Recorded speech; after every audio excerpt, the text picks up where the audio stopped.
Black Star Network is here. Oh, no punch! I'm real revolutionary right now. Thank you for being the voice of Black America. All momentum we have now, we have to keep this going. The video looks phenomenal. See, there's a difference between Black Star Network and Black-owned media and something like CNN. You can't be Black-owned media and be scared. It's time to be smart. Bring your eyeballs home. You dig?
right, folks, today's Wednesday, October 2nd, 2024, coming up on Roland Martin Unfiltered, streaming live on the Black Star Network and the campus of Alabama State University. Homecoming week. I'll be speaking tomorrow. We'll be broadcasting here.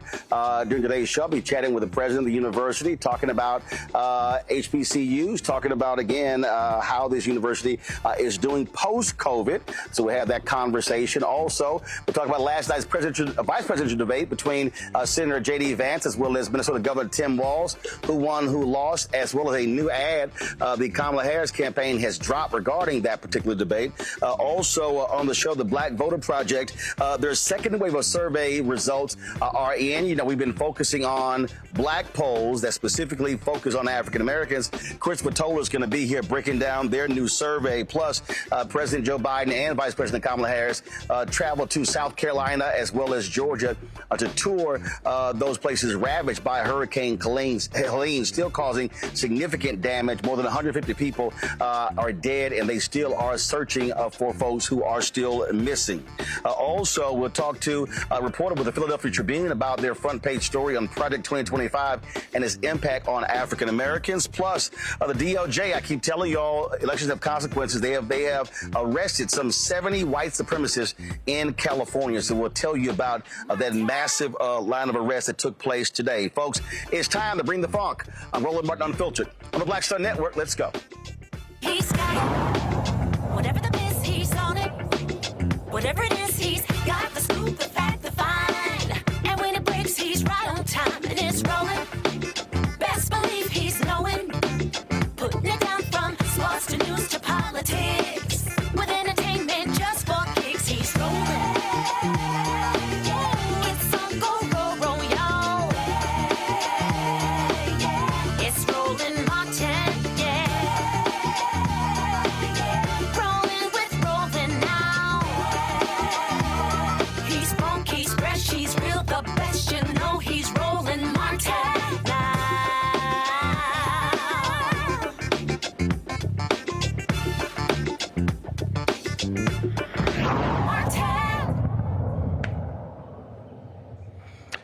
Folks, it was a big night last night, the first and only vice presidential debate between Ohio Senator J.D. Vance as well as Minnesota Governor Tim Walz. Both of them squared off for 90 minutes on the CBS debate.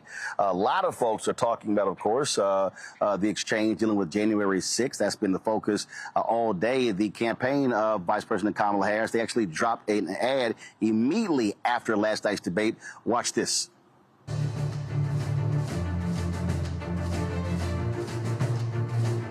It's really rich for Democratic leaders to say that Donald Trump is a unique threat to democracy when he peacefully gave over power. He is still saying he didn't lose the election. I would just ask that. Did he lose the 2020 election?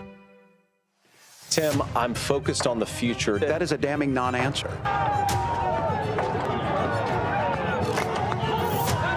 America, I think you've got a really clear choice of who's going to honor that democracy and who's going to honor Donald Trump. Folks, joining us right now is senior advisor for the campaign, former mayor of Atlanta, Keisha Lance Bottoms. Always glad to see you. How you doing? Hey, Roland, great to see you too. A lot of folks obviously talked about that exchange, which resulted in that particular ad there. And even some of the networks where they had their undecided voters, they said that that answer, that lack of non-answer from Senator Vance played a role in them deciding they're going to actually vote for Vice President Kamala Harris. Yeah, you know, I mean, that was a very impactful moment and very telling. We are in 2024 and still J.D. Vance and Donald Trump refuse to acknowledge that Donald Trump lost the 2020 election. And I think the biggest takeaway for all of us should be just how far will they go? We saw what happened January 6th in 2021. Trump has doubled down on all of the hateful things that he seems to be very proud of. Even just a few minutes ago, I saw that he's even mocked President Jimmy Carter on his 100th birthday. This is a very vile man who has put a very vile man on the ticket with him. And if our democracy is not protected, then we should all be concerned. Well, it's interesting. Vance took some questions today, and a reporter asked him about that particular answer, and he said, "Hey, he said the media is obsessed with looking back to the 2020 election. I'm looking forward, and I'm going, nope. The dude who picked you to be his running mate is still obsessed with the fact that he lost in 2020." Yeah, and even in Georgia, we have this Georgia elections board that's gone rogue. This elections board's attempting to make sure that in Georgia there's a hand count. Remember, we had millions upon millions of people to vote in Georgia. They're asking for a hand count, which of course will delay the election results. They are looking back at 2020, reopening and opening investigations into the elections of 2020. And even Governor Brian Kemp, Republican Governor Brian Kemp, our Republican Secretary of State, Brad Raffensperger, our Republican Attorney General, Chris Carr, have all said that this is ludicrous and we need to move on. So I greatly appreciate when people put party aside and they look at what a democracy is supposed to be and how it should function. And I think that's what bravery is all about. And it's so unfortunate that J.D. Vance is not brave enough to even stand up and say, let's get past 2020. He lost the election. Let's look forward to 2024. If you can't acknowledge that Donald Trump lost in 2020, it just makes you wonder what will they not acknowledge when we hit this election season that's actually upon us as we speak.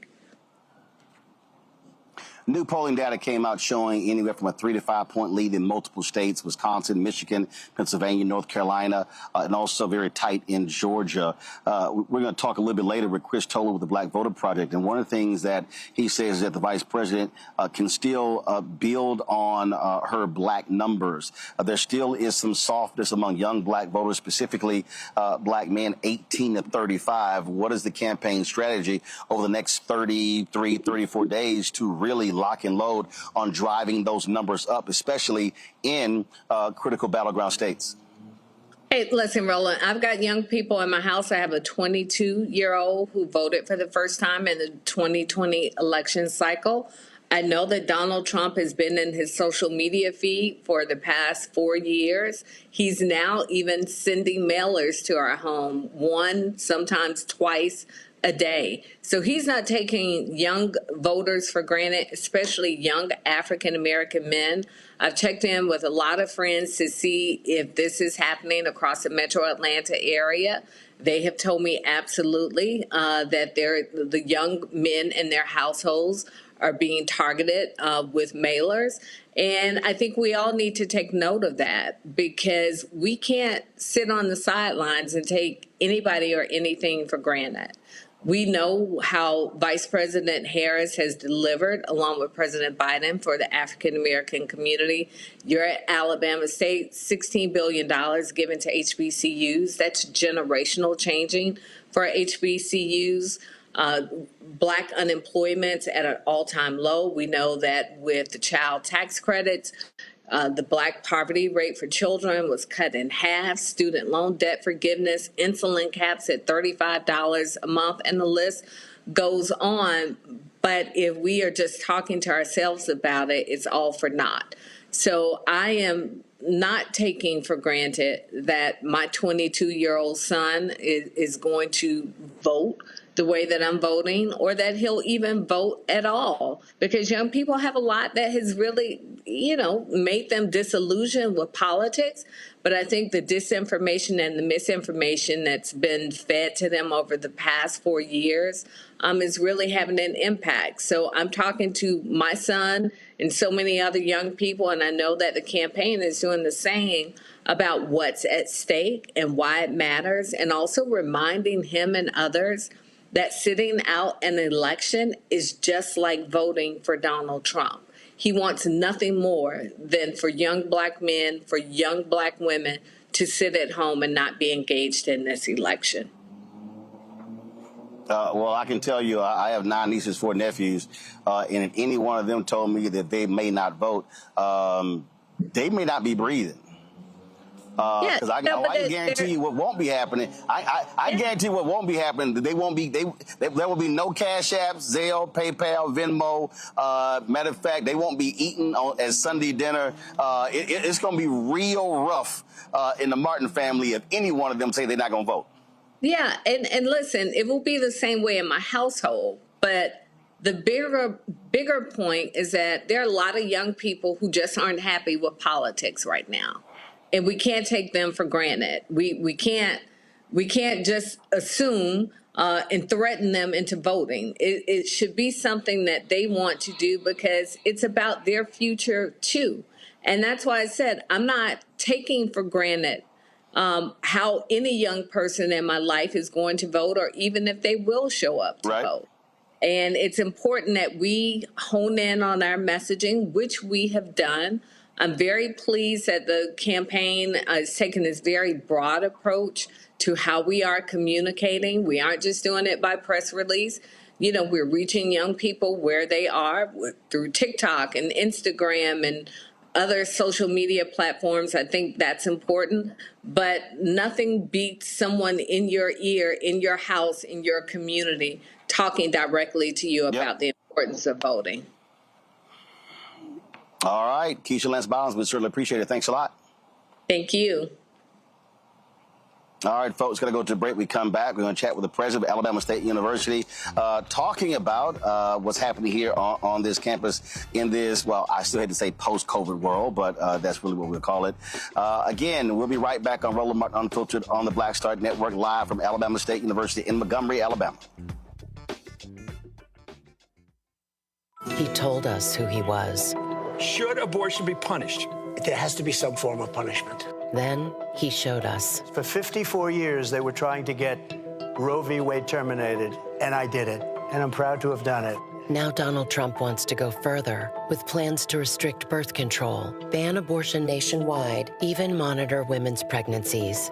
We know who Donald Trump is. He'll take control. We'll pay the price. I'm Kamala Harris, and I approve this message. I get it. The cost of rent, groceries, and utilities is too high. So here's what we're going to do about it. We will lower housing costs by building more homes and crack down on landlords who are charging too much. We will lower your food and grocery bills by going after price gougers who are keeping the cost of everyday goods too high. I'm Kamala Harris, and I approve this message because you work hard for your paycheck. You should get to keep more of it. As president, I'll make that my top priority. In 2016, Donald Trump said he would choose only the best people to work in his White House. Now those people have a warning for America. Trump is not fit to be president again. Here's his vice president. Anyone who puts themselves over the Constitution should never be president of the United States. It should come as no surprise that I will not be endorsing Donald Trump this year. His defense secretary. Do you think Trump can be trusted with the nation's secrets ever again? No. I mean, it's just irresponsible action that places our service members at risk, places our nation's security at risk. His national security advisor. Donald Trump will cause a lot of damage. The only thing he cares about is Donald Trump. And the nation's highest-ranking military officer. We don't take an oath to a king or a queen or to a tyrant or a dictator.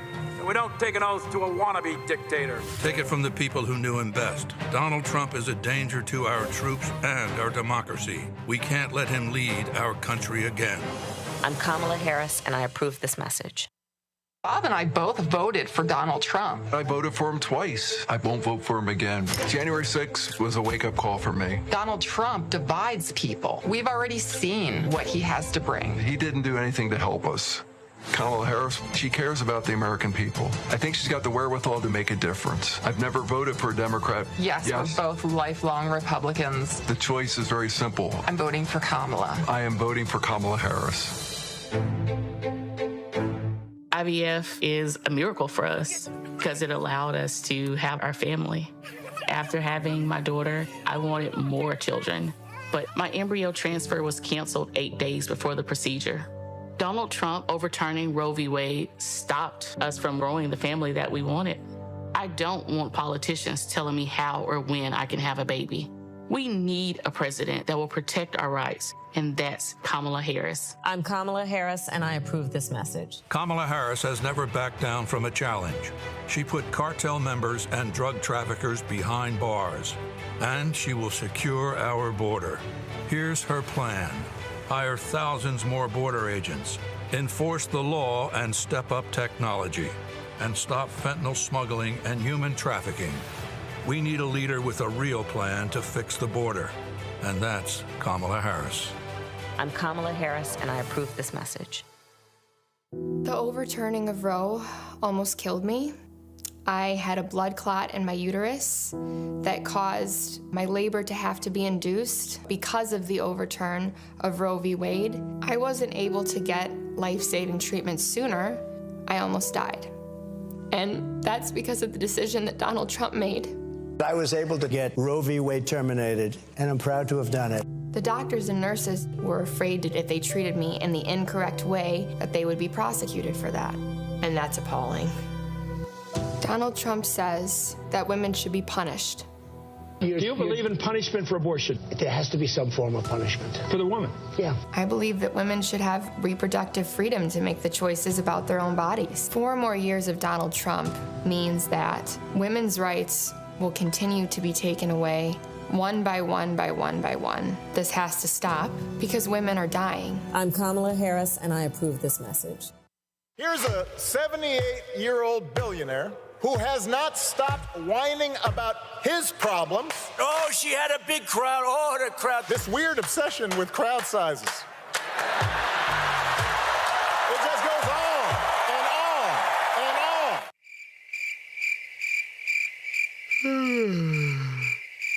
America's ready for a new chapter. We are ready for a President Kamala Harris. I'm Kamala Harris, and I approve this message. Hi, my name is Freddie Ricks. I'm from Houston, Texas. My name is Sharon Williams. I'm from Dallas, Texas. Right now, I'm rolling with Roland Martin Unfiltered, uncut, unplugged, and undamn believable. You hear me?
folks, we're here on the campus of Alabama State University. It is homecoming week here in Alabama. And so, of course, I'll be speaking tomorrow at 11 a.m.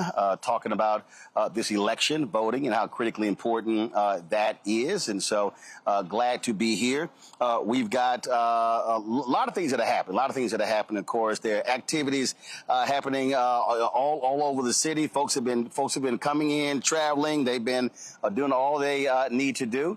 And so you expect a lot of people. And so let me say this here before I talk to the president. If y'all coming in for homecoming, leave a check. Not to the hotels, not to bars, not to restaurants. Leave a check for the university. So y'all know how I feel about that. Joining us right now. And I'm sure my next guest agrees with me, Dr. Quentin Ross, president of Alabama State. How you doing? I'm doing well. First of all, y'all, let's be real clear. Alabama State got the proper colors. Okay, black and gold. So I know that hurts your feelings, because he actually had another comment on my black and old gold. I'm like, really? I said, there's only one frat, the rest are youth groups. So which little youth group you in? Listen, but the black and gold pays my bills. So yeah, there you go. I advise you. I advise Southwest Fraternity Incorporated. Oh, that's cute. Hi. That's cute. You run by the Q. It's a nice little group, but it's more alpha HBCU presidents than anybody. So let me see. You don't want to start counting because it's going to be rough on you. Y'all know, because the Qs, they get a little extra now, just letting y'all know. Well, we happy to have you on campus. Well, I'm happy to be here. We were at the Port City Council. Yep. And we talked about you not having been on the campus. Yep. We wanted you here. Because so many people have hit me. People are like, yo, I don't see you wearing Alabama State stuff. I said, listen, I only wear HBCU gear in my show that I've actually been to. You said that. And so I'm here. So now it ain't just no longer Alabama A&M, because they invited me about 5 years ago. So I'm here. Glad to be here. That's right. Let's talk about, we were just talking about, Keisha Lance Bottoms was just mentioning the $17 billion HBCUs have gotten in Biden-Harris. And I pull the numbers up. And state funding for the university is around $54 million, but this university got $232 million in COVID funding. And I've talked to many HBCU presidents. They've talked about how critical that money was in 2020 and 2021 for the survival. And it's really helped a number of HBCUs, especially, forgiving the loans. Listen, this is the most consequential investment that's been made in the HBCUs in the history of this country. And definitely the investment that has been made has put Alabama State University on an upward trajectory. When you talk about the loan forgiveness and, of course, the HBCU Capital Finance Program, we participated in that program just to refinance our debt. But having been a part of that program during COVID, once they forgave those debt, that put us in a position where the only thing that we owed on this campus was our stadium. And so it paid off everything else. Wow. So we were able to. How much was that? That was about $150 wow. million. And of course, our stadium was newly built, and we were able to go to the market and refinance that. But, I was telling one of my colleagues the other day that what happened through COVID and the investment that we've gotten from the Biden-Harris administration, if we were not able to reset then, there's a problem. If we were not able to take what we were given and leverage it in order to put our institutions on a different trajectory, then there's a problem. And so we've benefited greatly here at Alabama State University. When you talk about, again, that refinancing of the debt, those are nuances a lot of people don't really understand when they look at the money. I mean, it was you were talking about between the American Rescue Plan and the several others, it was about $6.5 billion. But then when you start talking about Pell Grants, talking about things along those lines, we're talking a significant amount of money. There were even some HBCUs that actually gave students money. Yes, and we were one of them. Okay. We were able to give our students money through the COVID Relief Fund, but also we did not have to lay one employee off here at Alabama State University. And of course, we had done some things previously to kind of tighten our belt straps where we would have been in a position whether we got the COVID money or not. But that just allowed us not only to keep all of our faculty and our staff and everyone employed during that time, but it also helped us to look at how we can build up our endowment and build up things that would give us stability in the future. And so we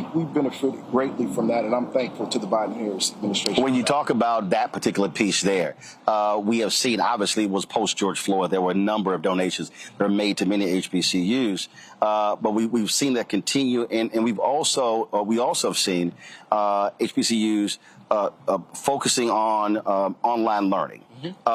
Because COVID forced folk to have to go to online. What did y'all do here, and how have you been able to take advantage of that? Because there are students who say, hey, I would love to go to university, but for any other reason I can't afford to, but online still allows them to be a part of the university. Exactly. And of course, as you stated, it pushed us there quickly. And we have benefited from that.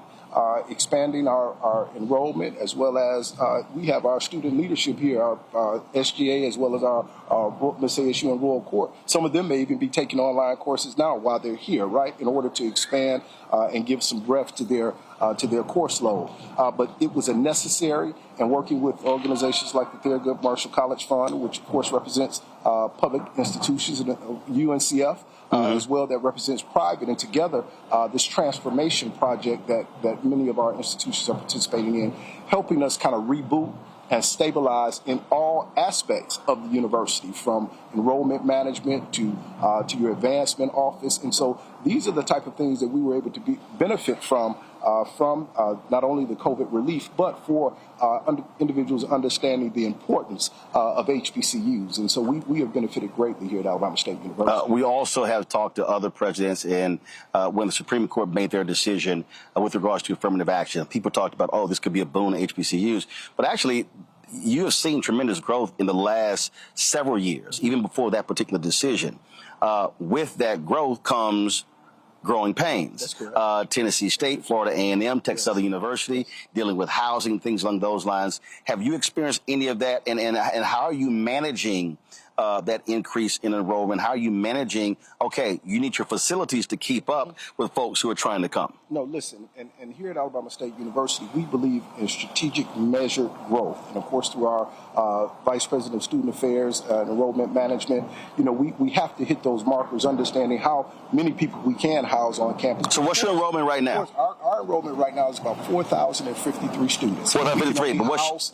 We can only house about 2,100. Of course, we have, a waiting list of individuals, because most individuals that come into college now want to live on campus. Right. But we've been blessed. Again, I'm going back to repositioning ourselves financially. Our Board of Trustees just here a month ago in Florida at the Orange Blossom Classic approved for us to go back to the HBCU Capital Finance Program. We will be building 2 new student residence facilities here on Alabama State. And that'll add, what's the capacity? That'll be 518 new beds. So it takes you up to 2,500. Exactly. And we don't go back with the traditional dormitories. We're going more to the apartment living. Right.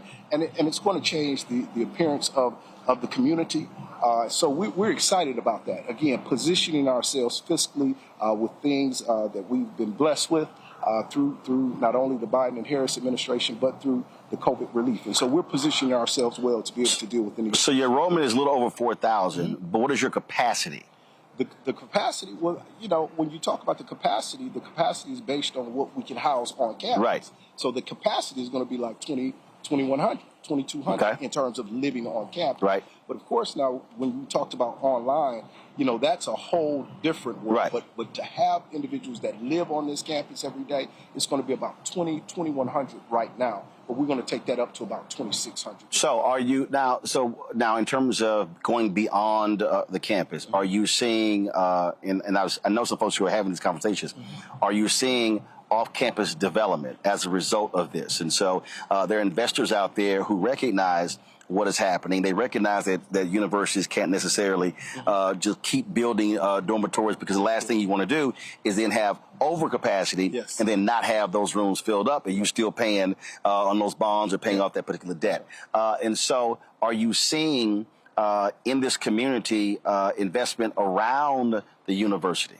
Well, we're seeing that investment, but then we've been taking an active role in that investment too, because we want to control what's around the institution. So we've been buying property up around the institution, for our future growth. Okay. Now, in terms of the scenario you gave in terms of building extra houses and not filling it, the beauty of Alabama State University is that we own all our housing. So when we build new housing, right, if we just had to fill that, we would still be able to make a note, right? So, but I think the idea is to not overbuild, to make sure that you can, meet the capacity that you have. And so that strategic measured growth, that's the direction that we're moving in, and we're super excited about it. So hopefully fall of 2026, we will open those new student residents. Let's talk about relationships in terms of corporate relationships that specifically relate to your students. What is happening there in terms of aligning with businesses, aligning with industries that are looking to recruit? What are you doing in that area?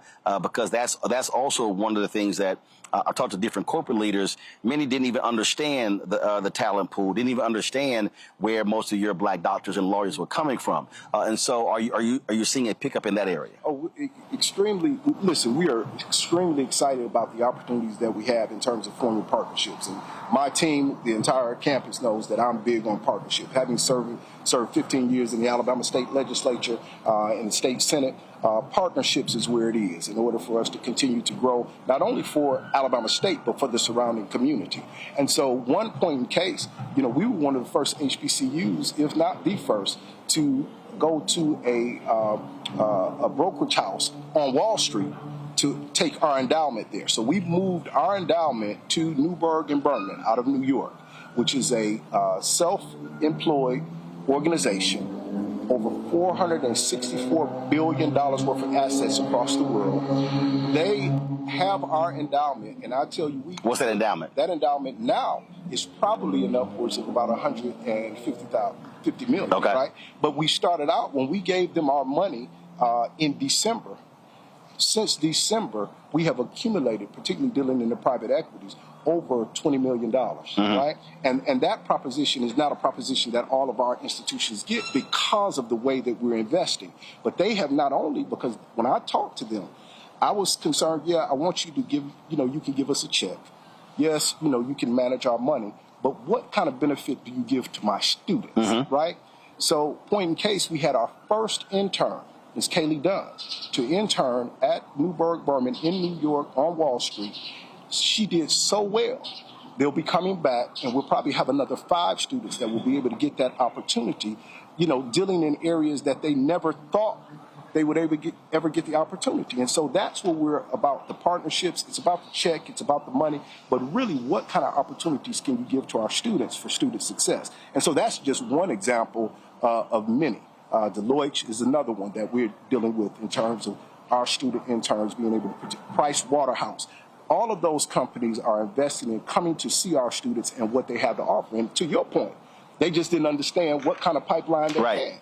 But here at Alabama State University, where history is made, we show them over and over again the quality and excellence that we have right here on 915 South Jackson Street. Now, one of the things that it is still being talked about, this whole NCAA settlement, when it comes to the lawsuit, paying players, that's going to have an impact on SWAC schools and others.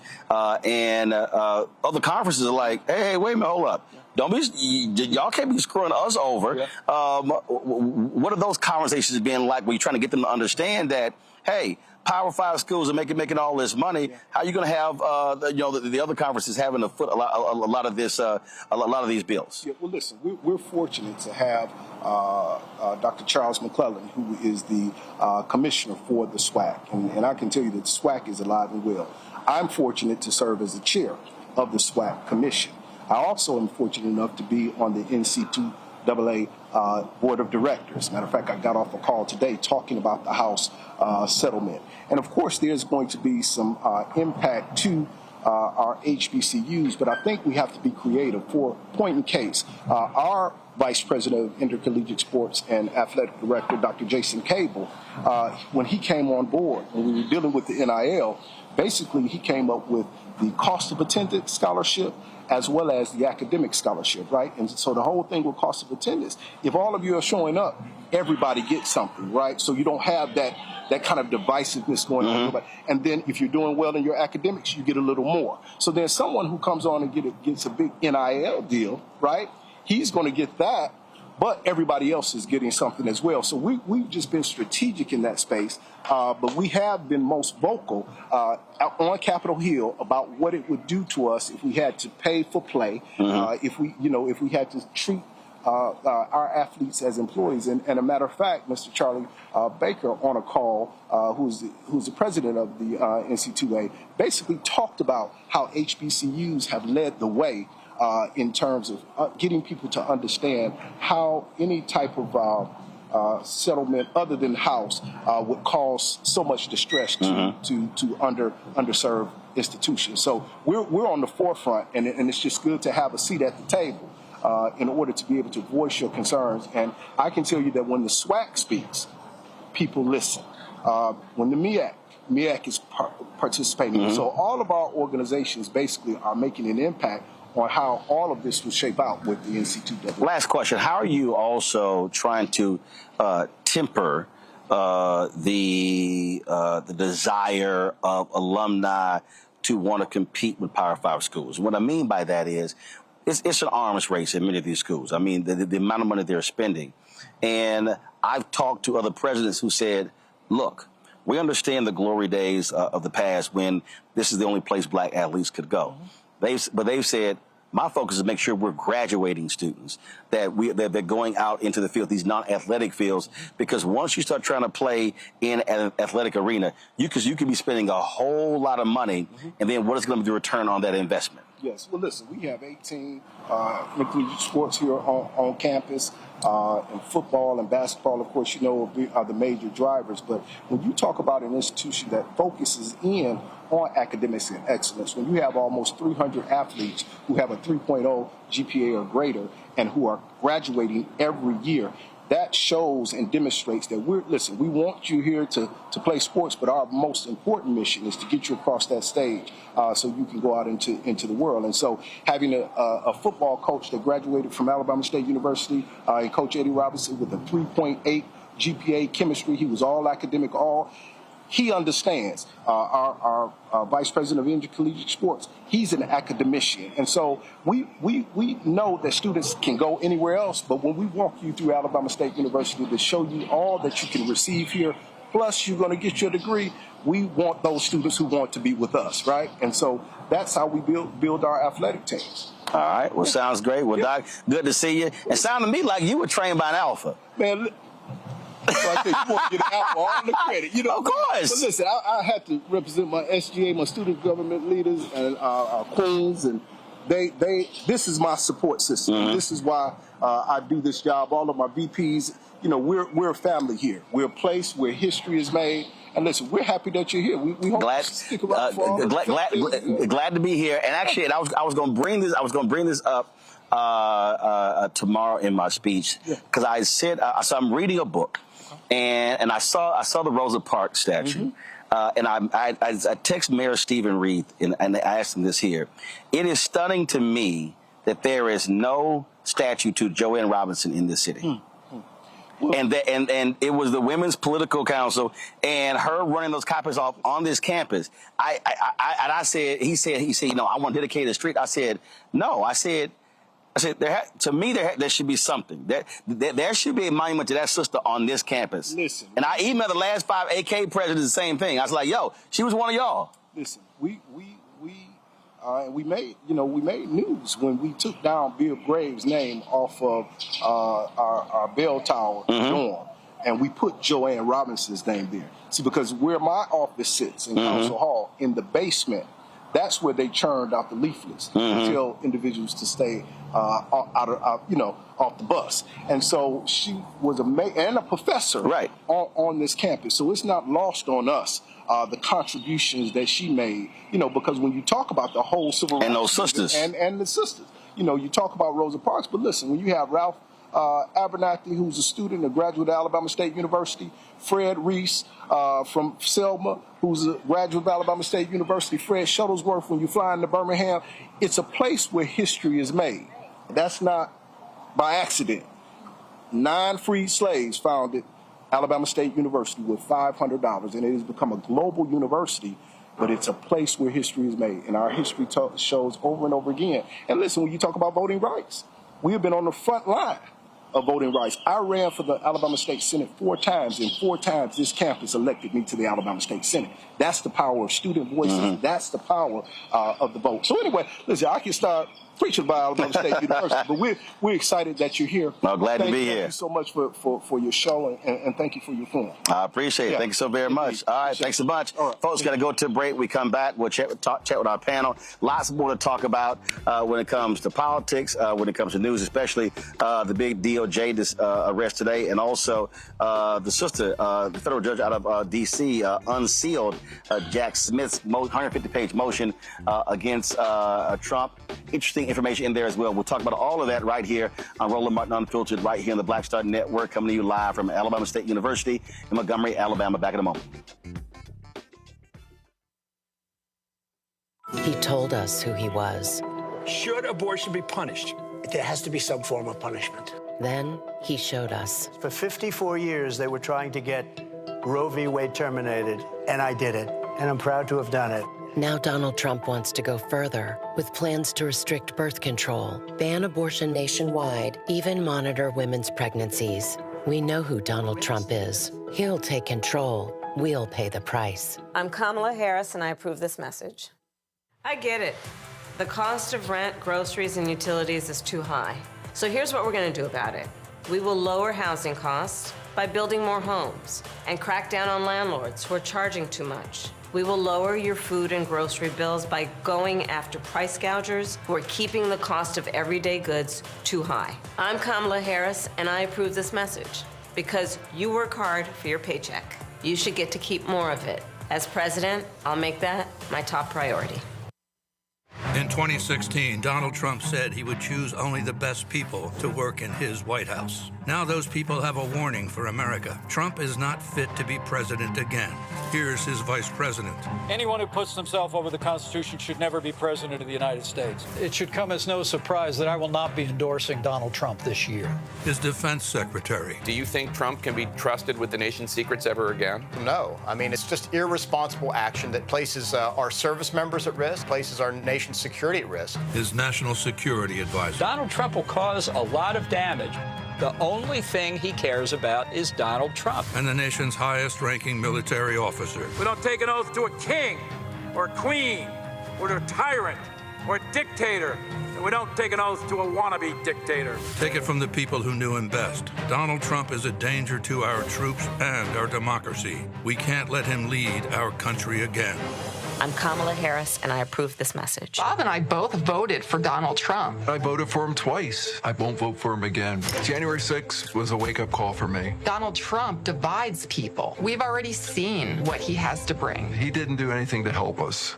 Kamala Harris, she cares about the American people. I think she's got the wherewithal to make a difference. I've never voted for a Democrat. Yes, we're both lifelong Republicans. The choice is very simple. I'm voting for Kamala. I am voting for Kamala Harris. IVF is a miracle for us because it allowed us to have our family. After having my daughter, I wanted more children, but my embryo transfer was canceled 8 days before the procedure. Donald Trump overturning Roe v. Wade stopped us from growing the family that we wanted. I don't want politicians telling me how or when I can have a baby. We need a president that will protect our rights, and that's Kamala Harris. I'm Kamala Harris, and I approve this message. Kamala Harris has never backed down from a challenge. She put cartel members and drug traffickers behind bars, and she will secure our border. Here's her plan.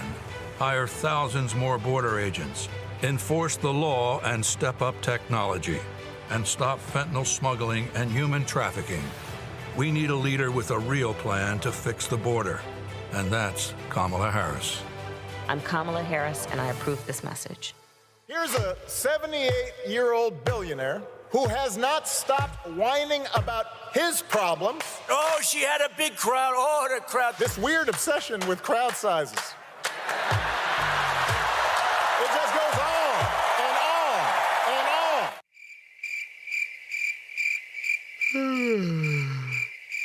America's ready for a new chapter. We are ready for a President Kamala Harris. I'm Kamala Harris, and I approve this message.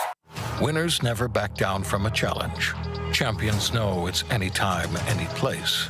But losers may whine and waffle and take their ball home. Trump now refusing to debate a second time. He did terribly in the last debate. He's so easily triggered by Kamala Harris. Well, Donald, I do hope you'll reconsider to meet me on the debate stage. If you've got something to say it to my face.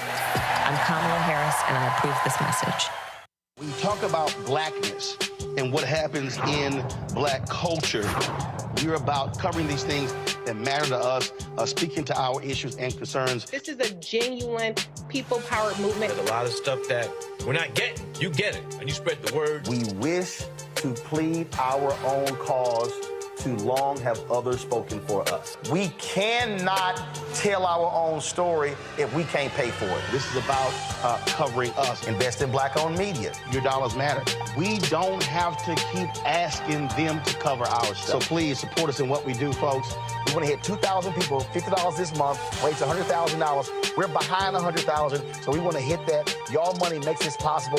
Check some money orders. Go to P.O. Box 57196, Washington, D.C. 20037-0196. The Cash App is $RM Unfiltered. PayPal is R Martin Unfiltered. Venmo is RM Unfiltered. Zelle is Roland at RolandSMartin.com. This is Doug E. Fresh, and you're watching my brother Roland Martin Unfiltered as we go a little something like this. Hit it. It's real.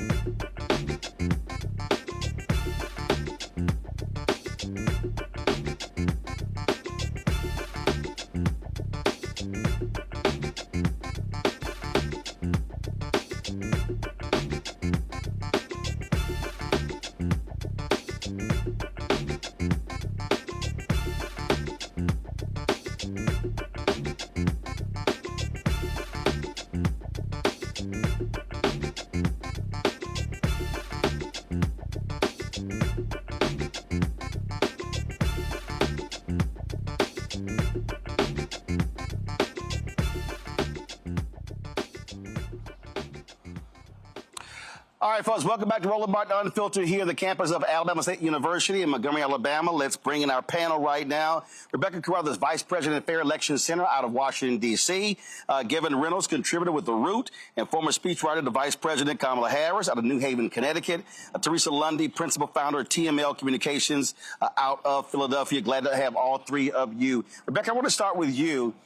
You heard me talk to Dr. Ross there, and the point that I was making in terms of Biden-Harris administration, HBCUs at $17 billion, the impact, and this is because I've heard black folks talk about, well, that's just for HBCUs. They got to understand that's for the surrounding area as well. When you talk about that level of investment, when you start talking about increasing students, increasing faculty and staff, that also means housing. That means folks are eating. That means people are going to restaurants.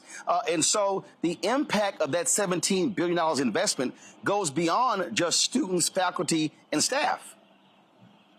You know, to be clear, Roland, something that people have to understand, they have to understand what the funding mechanism is for HBCUs in this country. First of all, the HBCU designation was in the 1964 Civil Rights Act for the schools that were created to educate Black students in this country when segregation did not allow Black students to attend certain predominantly white institutions. You had HBCUs that were set up and that were created. Specifically, you know, Alabama State, for the audience, heard that it was actually Black folks, formerly enslaved folks, who founded Alabama State. That wasn't the case for every HBCU. But within that funding mechanism, predominantly white institutions have a different funding formula than HBCUs. So this is not money that HBCUs are getting in addition or extra, and it's despite what PWIs are getting. If HBCUs in this country were funded the same way from both federal and state governments at the rate of predominantly white institutions, we would definitely see more advances in infrastructure and more things that HBCUs could do to serve their campuses, their students, and then the greater community. But to your point, Roland, many of our HBCUs are located in areas where it is the main economic engine in that particular area. So we know from an economics perspective, if more money and more investment is put into HBCUs, the towns, the cities in which the HBCUs are located will also receive economic benefits as well. So Teresa, you heard me talk to Dr. Ross about going beyond the area.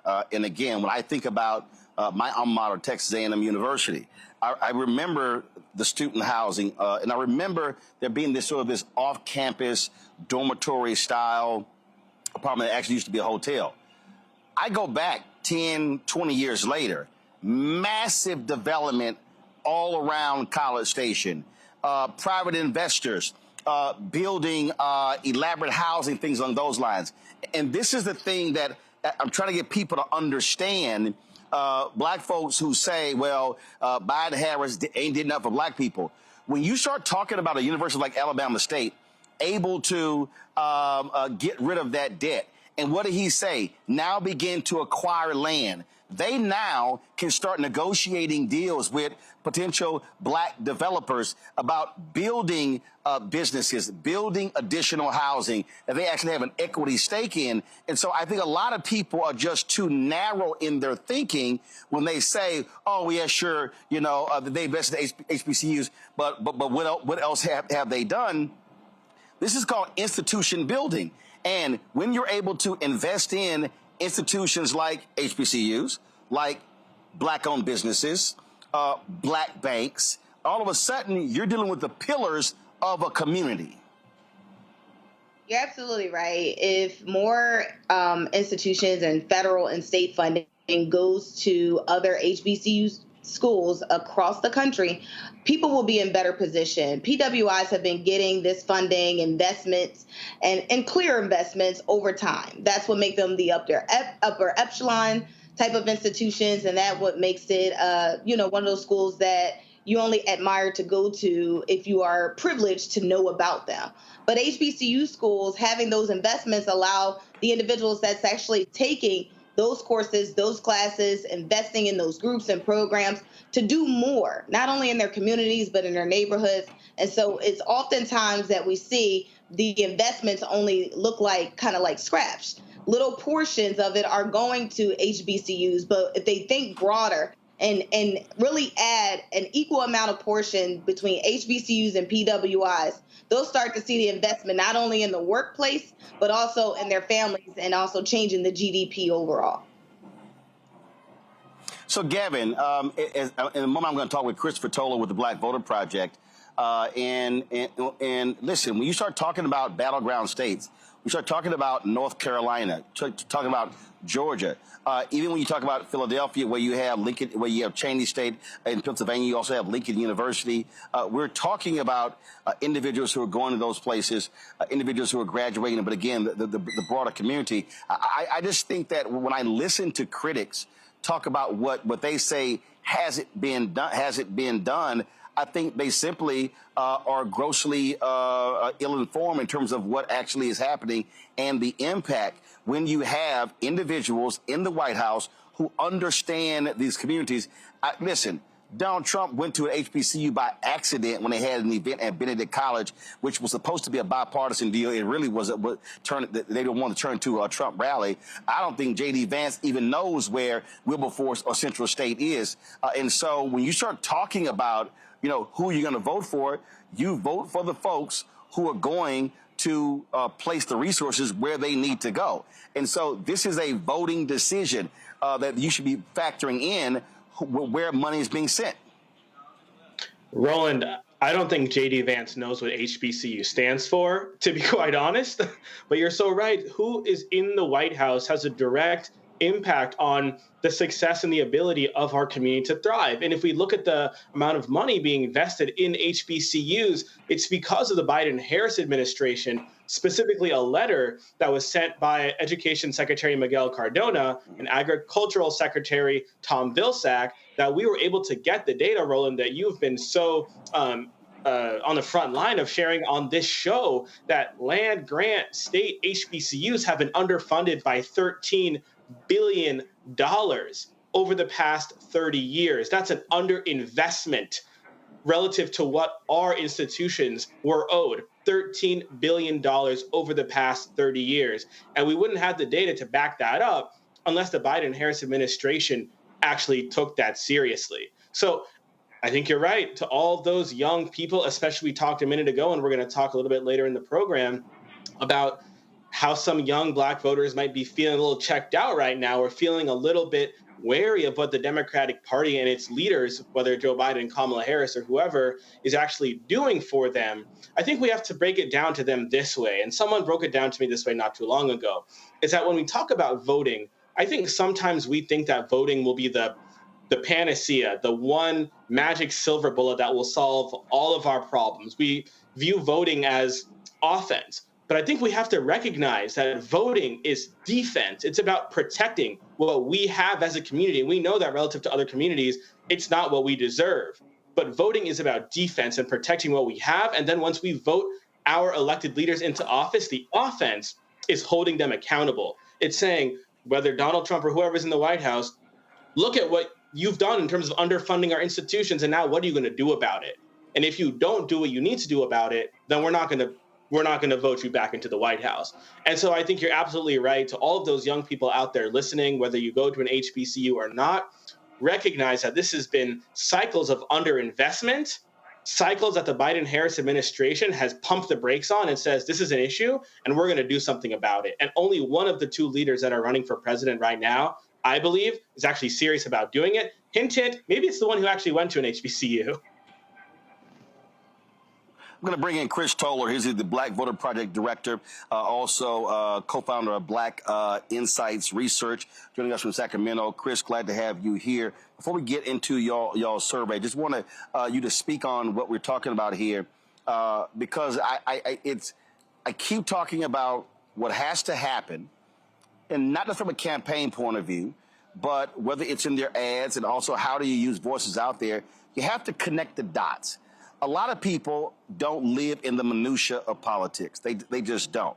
So I think it's critically important to connect those dots, to get people to understand, yeah, when you vote for this person, it impacts this, it impacts this, it impacts this. And then if the other person wins, we can show you what doesn't happen. And I think, listen, we've got less than 40 days before Election Day. And I've been saying it was originally Biden-Harris, now Harris-Walz, should have been doing this, what I call education, enlightenment, beginning in January. Now you're really at that particular point where you got to be hyper-focused on this, because doing what we're talking about can drive turnout. Yeah, just to chime in here, I appreciate you having me back. The research that I've been doing for the last probably 7 or 8 years now suggests just what was said by one of your panelists, that voting, especially for young people, young Black people, has to be perceived as just as much defensive as offensive. Because for the Black community, as we know, the sort of policy responses, the policy feedback is not always as apparent and clear. And those dots, as you said, are not always easy to connect.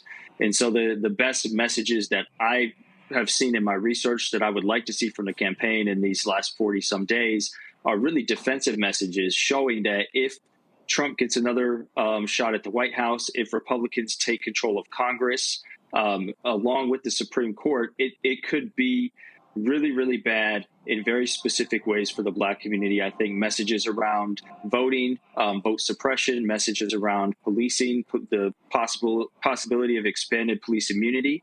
And then my research has also suggested that messages around abortion and connecting the fight for abortion rights to fights for larger rights abroad and other rights that the Black community has fought for generations now can be really, really effective, especially with sort of younger, unlikely Black voters trying to get them out into the fold. And so, as you said, time is really of the essence here. And so there has to be just as much of a message here that you're voting to protect things just as much as trying to change things for the future. So let's talk about your new survey. What does it show?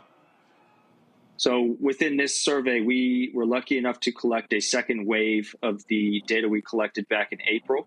This time around, we ended up with over 1,600 responses, almost 1,200 of which were recontact interviews, which means we talked to the exact same people that we talked to months prior. Just to talk about some of the notes, some of the specific findings, we saw a dramatic jump in both favorability and Black vote share. Switching from Biden to Harris, favorability jumped 19 points. We saw great shifts in both support from Black men and Black women. But then noticeably, favorability and vote share also jumped tremendously amongst those who were lower educated, so didn't have a high school education, those who identified as independent, and, as I mentioned before, those who had strong views on abortion, namely opposition to Dobbs. We also saw even the slim support for Trump that we saw back in April, around 13, 14%, drop to even around 12, 11% for likely voters. So, this notion that Trump is getting any sense of Black support, which I already thought was kind of BS going back to April, is completely gone now with Harris at the top of the ticket. Another interesting finding is that we saw a shift generally in how Black people view the Democratic Party. When asked in April how welcoming the Democratic Party is to Black people, 28% saw the party as very welcoming. That jumped up to 36% now, and even higher, 38% of Black people in swing states feel like the Democratic Party is extremely welcoming to Black people. So just having Harris at the top of the ticket also changed views of the party itself. And then Black views of Biden also improved across the board. So favorability, the job he's doing as president, all of those things, Black people are viewing him far more favorable now that he's remained as president, but not necessarily the top of the ticket.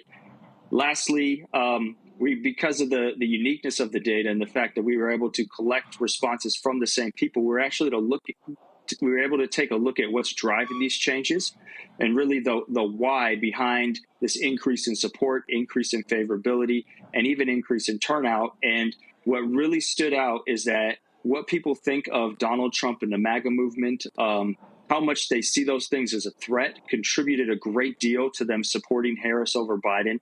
They think Harris has a better shot at beating Trump, is a better sort of defense to Trump. And then abortion really stood out as well.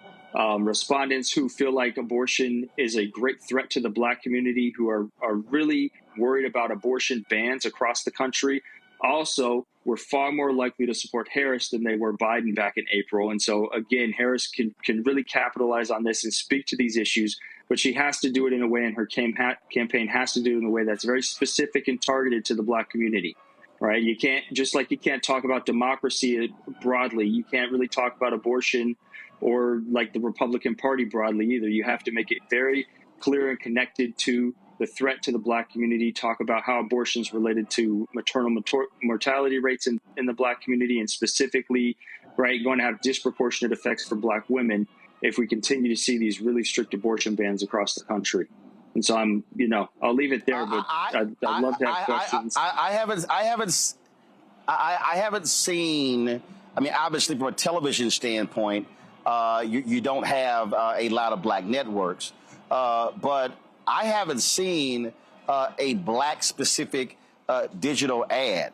Are you? Let's talk about radio. Are you hearing?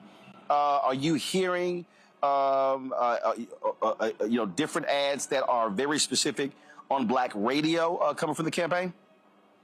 No, I actually haven't heard much coming from the campaign at all directed towards Black folk. I've seen a few ads from smaller PACs that have put out recently in certain states. Like there was an ad in Georgia, I think, the other day specific to Black people. But again, nothing really from the campaign. This is why I'm really trying to push sort of the results of this survey and this research to the forefront here in this last month and a half of campaigning. Because if you don't do this, if you're not targeting Black people specifically, you're really missing out on an opportunity here to capitalize on turning out the most loyal constituency to the Democratic Party, right? Black people could make the difference in states like Georgia, Pennsylvania, especially North Carolina, now that that's in play. But they're only really going to come out. You can only appeal to Black voters with messages that resonate with their experience. And so, again, when the general abortion ad comes on, it's going to do some work, but it's not going to do as much work as a ad specifically directed towards Black people, that represents Black people, that has images of Black women or Black families in the ad, right? These are all things that really need to be taken into consideration that I'm not seeing as much as I would really like to. Questions from our panel. Teresa, I'll start with you. Hey, Chris, thank you so much for that research and data. Despite not having a commercial that is specifically targeted to Black and Hispanics, what else in your research have shown that there has been an increase in engagement amongst Blacks? I think another major factor here is sort of identity. And one of the main differences between Black people who supported Biden and those who support Harris is the strength in Black identity, where those who have a really high sense of their self-identity, their racial identity, had a dramatic increase in their support for Harris over Biden over when that switch was made during the 2 waves of the survey. And so, again, I think there's an opportunity here for Harris to use her identity, but it seems like that's something that, similar to the Obama playbook, she's not necessarily wanting to lean heavily into, especially, with all the controversy around her identity early on as she entered the campaign as the nominee. And so there is opportunities there. We know that there are research suggests there's elements of empowerment that could come into play, where you have Black voters and the Black community looking towards Black representatives for special or different kind of representation than they might normally get, creating bonds of trust, increasing engagement in people's wanting to participate and learn about politics. But it has to really be on the part of the campaign to make that connection happen, to show that she will be, a representative that the Black community can really lean into. Thank you. Gavin. Chris, thank you. It's great to hear your insights. I have 2 questions. They're related. One, so I saw a recent NAACP poll. I can't remember who they did the poll in conjunction with, but it was kind of suspect. It showed that 26% of Black men under 50 are supporting Trump.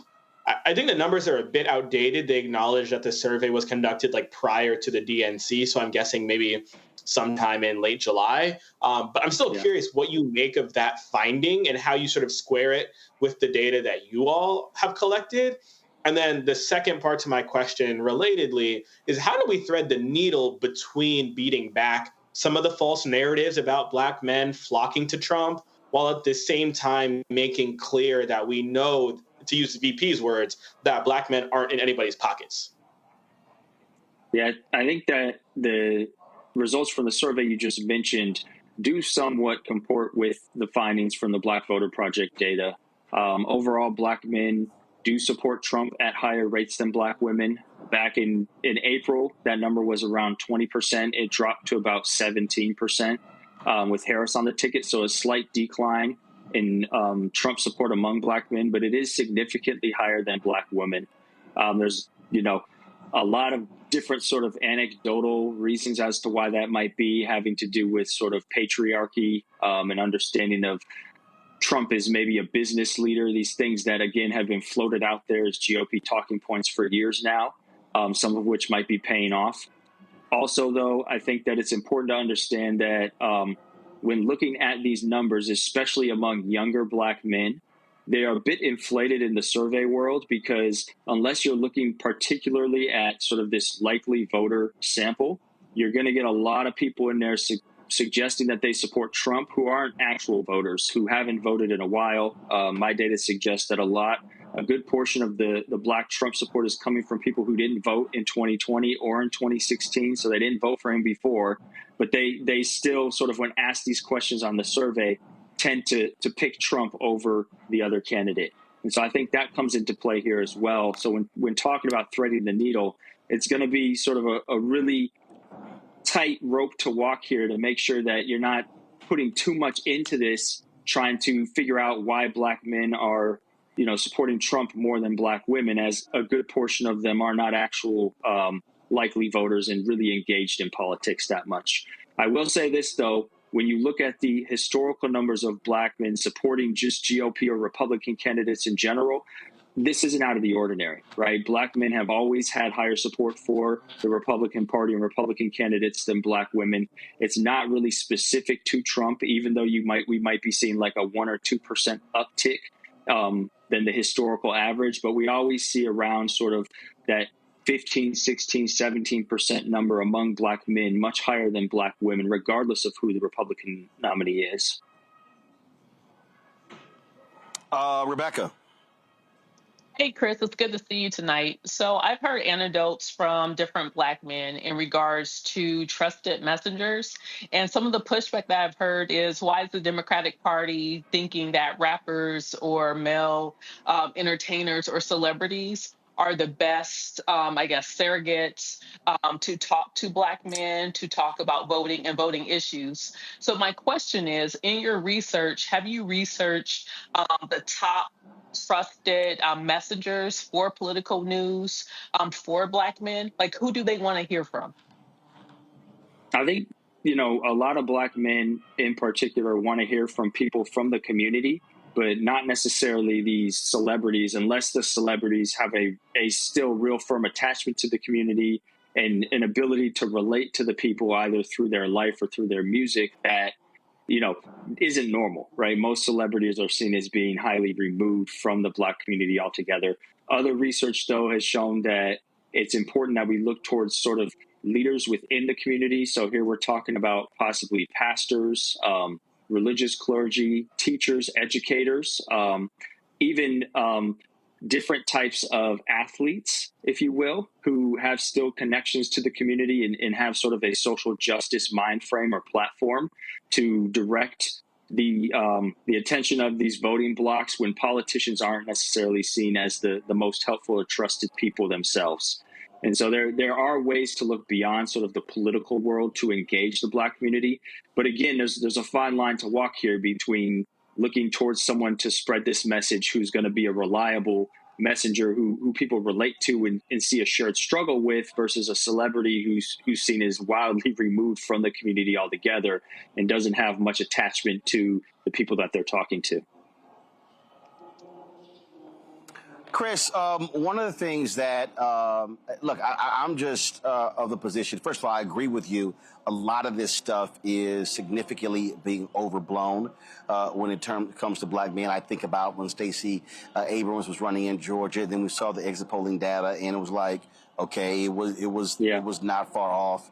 But the point that I continue to make is that this deals with black men and also black women. Again, the further you get away from the civil rights movement, you're dealing with African Americans who no longer self-identify with a party, which means you have to actually work harder, spend more time talking with them, more time communicating with them, and you have to spend more money trying to reach them because the old methods simply don't work. You don't have the old NAACP infrastructure. You don't. It's not there. You don't actually have the same church infrastructure. It's not there as well. You also have to contend with, in 2024, people who are getting their information. It used to be black radio, Tom Joyner, things along those lines. Now it's Instagram, TikTok. So I just still think, from a campaign standpoint, from these white Democratic strategists, they don't understand that the black voter in 2024, young or older, is totally different than 2014, than 2004, than 1994. And so you have to recognize how to communicate with them in a totally different way to maximize their numbers. Yeah, I 100% agree. I think the data backs that up too. When you look at the groups that shifted the most from moving from Biden to Harris at the ticket, independence was one of those groups, right? And I think that the Democratic Party can really lean into sort of this Harris candidacy as a way to signal we're still here for the Black community. We want to represent the Black community, and Black representation is going to be a priority for the Democratic Party moving forward, right? We see that in the data as independents shifted greatly towards Harris, as they did not for Biden when it came to both favorability and vote share. And we saw that when it comes to how welcoming Black people see the Democratic Party. They see the Democratic Party as, significantly more welcoming with Harris at the top of the ticket. And so, as you mentioned, the party's going to have to do more and do new and extra things to appeal to the Black community than it did before, as these new voters are more independent. Younger voters are more skeptical of politics in general and more weary of politicians. And again, that goes back to what I say, how you have to educate the voters, which means that you have to have a longer runway. You cannot wait till September and October to begin to have these conversations. You have to be engaging in these conversations much earlier. And I say 6 months earlier. I'm going to say it right now. If you're Democrats and you're talking about the midterm elections in 2026, do you know when you begin? The day after the inauguration, where you begin to talk about and having the communication with people. Because, again, what you're seeing is, and you're seeing it in the data, the number of people who say, I don't know what they accomplished, I don't know what they did, that goes to the inability to communicate and message that constantly and repetitively, and going to Black sources to also do that. Yeah, and in this social media age, as you mentioned, those types of conversations happen less and less. And so when we do focus group work and we actually talk to Black people in the community, voters and non-voters, it's exactly as you said. They're far more likely to recognize what Trump will do to harm them than they will to recognize what the Democratic Party, Biden or Harris, has done or will do to help them. Because those are much longer conversations. They're much harder to have, but they take a lot of work and effort. But those are the conversations that will build trust, that will bring up efficacy and confidence in the party and in our political institutions in the long run. And so if we do want to see consistently high Black turnout, consistently high Black voter knowledge and interest in elections, we have to build those bridges. And it takes years and years of work, right? We saw some of that started during the Obama era, but Trump's presidency essentially wiped a lot of that progress out when it came to sort of Black interest in politics and Black people feeling like they had an opportunity to be a part of the political system and have their voices heard. Last question I have for you. A new round of polls dropped out showing Harris with 1 to 3 point lead. One place was 5 point in Arizona, North Carolina, Wisconsin, Michigan, Pennsylvania. I've been looking at your tweets over the past week, and you've been laying out that if they want to build upon those numbers, especially in Michigan, Pennsylvania, Wisconsin, you're talking Milwaukee, but also North Carolina, it really means leaning in on, as you said earlier, the people who are likely going to vote for you. You can keep trying. Look, I get, because the Republicans against Trump or the Republicans for Kamala, they just dropped a new ad. I totally get appealing to them. I totally get the Nikki Haley people who are endorsing Vice President Kamala Harris. But when you're inside of 40 days, your focus has to be on low-hanging fruit. Who is likely going to be on my side? And in those key places, the margin of 5, 7, 8, 10, 15,000 voters, that's Black. That's exactly right. And, when you have 80, 90% of Black voters in some of these states, right, you look at some of these recent polls of Georgia and North Carolina, Black support for Harris is at 85%, 92% in a recent poll in North Carolina. That's the group you want to target. You turn out 100 voters, 92 of them are voting for you, right? You just got to get people out off their couch to the polls rather than spending money taking chances as to a 50-50 shot if you get someone to the polls or you change someone's mind, right? And so the investment here, the smart money goes on mobilizing Black voters from here on out. All right, Chris Towler, we so appreciate it. Hey, if somebody wants to go in depth, y'all research, where do they go? Yeah, blackvoterproject.com or blackinsightsresearch.com. Both the websites include analysis and results from the data, as well as top lines from this most recent wave. BlackInsightsResearch.com also has additional research reports and newsletters available. All right, then. Chris Towler, we certainly appreciate it. Thank you so very much. Thank you.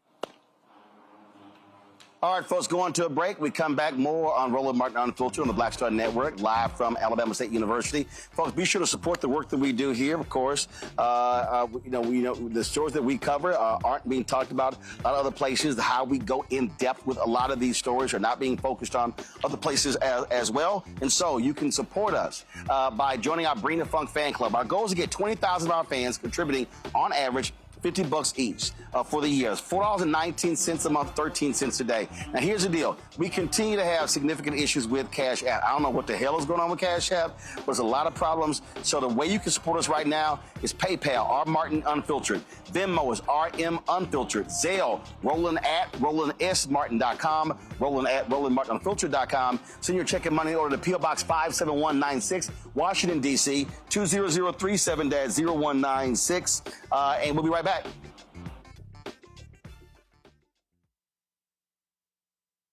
He told us who he was. Should abortion be punished? There has to be some form of punishment. Then he showed us. For 54 years, they were trying to get Roe v. Wade terminated, and I did it, and I'm proud to have done it. Now Donald Trump wants to go further with plans to restrict birth control, ban abortion nationwide, even monitor women's pregnancies. We know who Donald Trump is. He'll take control. We'll pay the price. I'm Kamala Harris, and I approve this message. I get it. The cost of rent, groceries, and utilities is too high. So here's what we're going to do about it.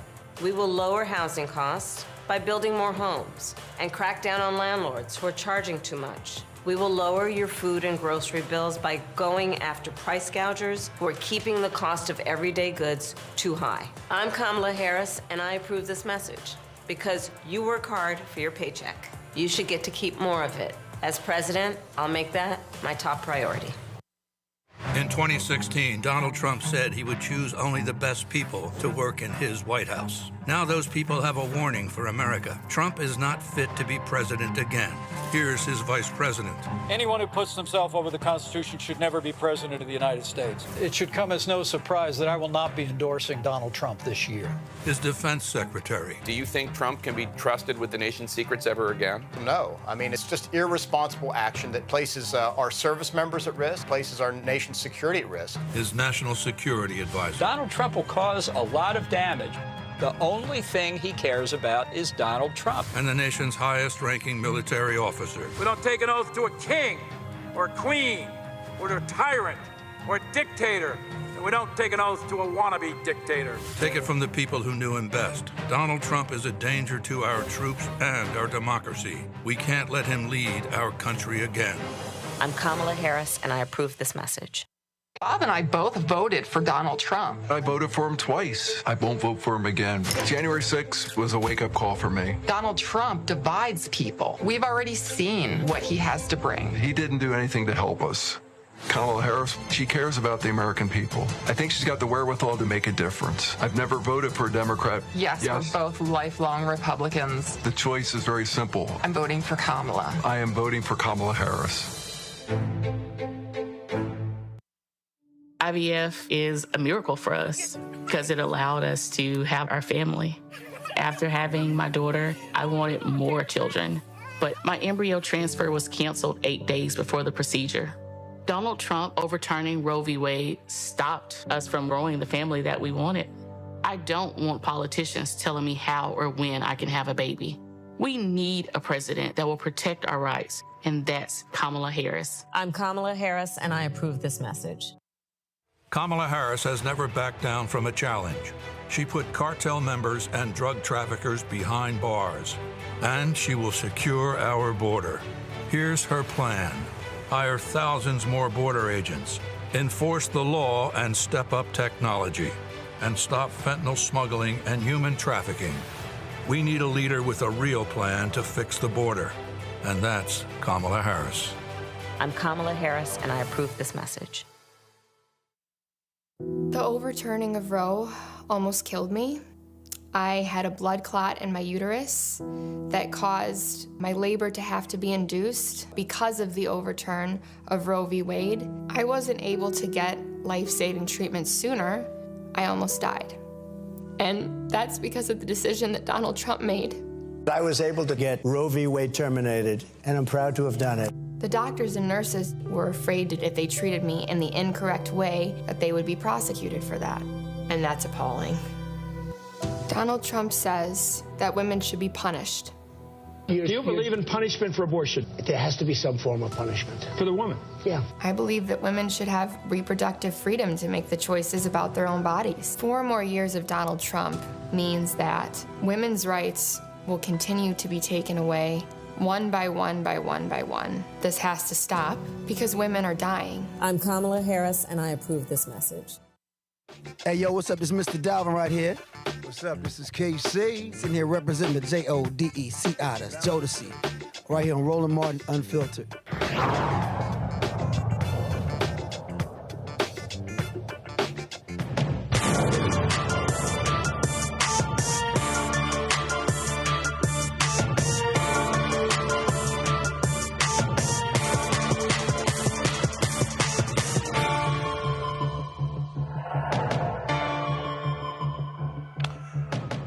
Folks, we've talked a lot on this show about Project 2025 and its implications for African Americans. Well, the folks at the Philadelphia Tribune, one of the oldest black newspapers in the country, dropped this front page article, and it caught my eye. And I want to be sure for us to actually, no, guys, I need the full front page. I need you to show the full front page. You cut it off because I need to show the headline and everything. I posted on social media.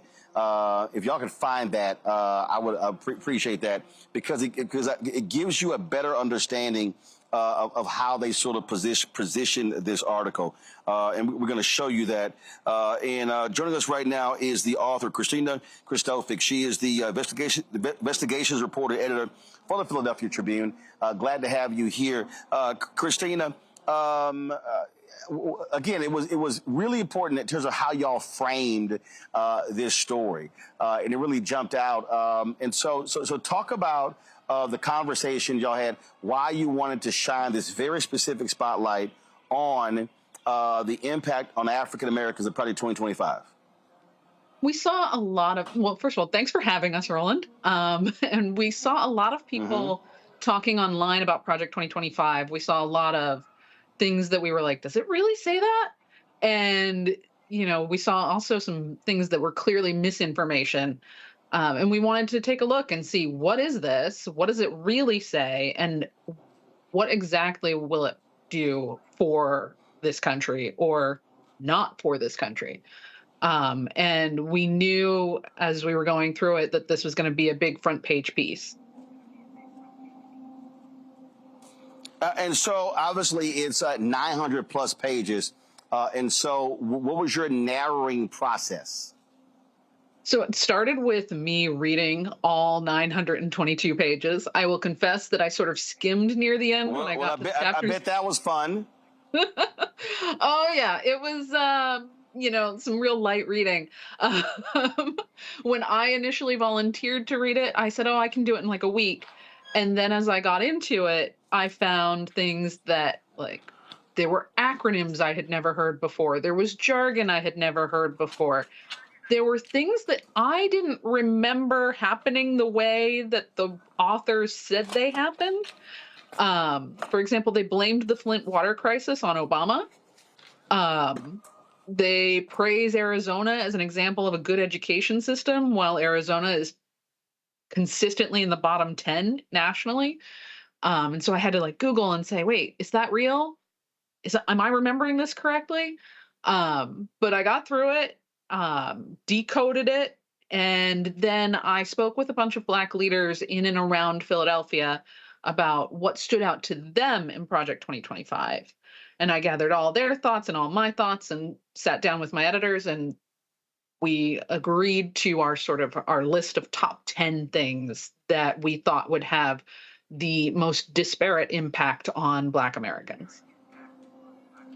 And obviously, we talked about this here. One of the big ones really is the anti-racism focus of Project 2025. Yeah, they refer to it as, they say they are not trying to eliminate civil rights. They are not trying to eliminate diversity, equity, and inclusion. They say they are trying to protect the civil rights of all Americans. Sort of all lives matter goes to Washington, if you will. But what that deals with, though, is it has real implications in terms of ending programs and shifting resources to fight this anti-white racism. They want to eliminate every staff position in the federal government related to diversity, equity, and inclusion.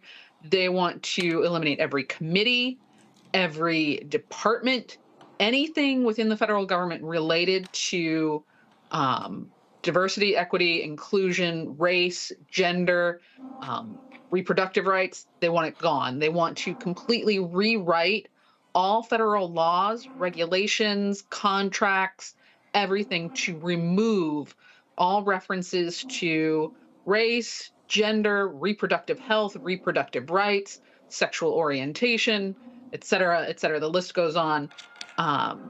They want to completely remove all references from everything.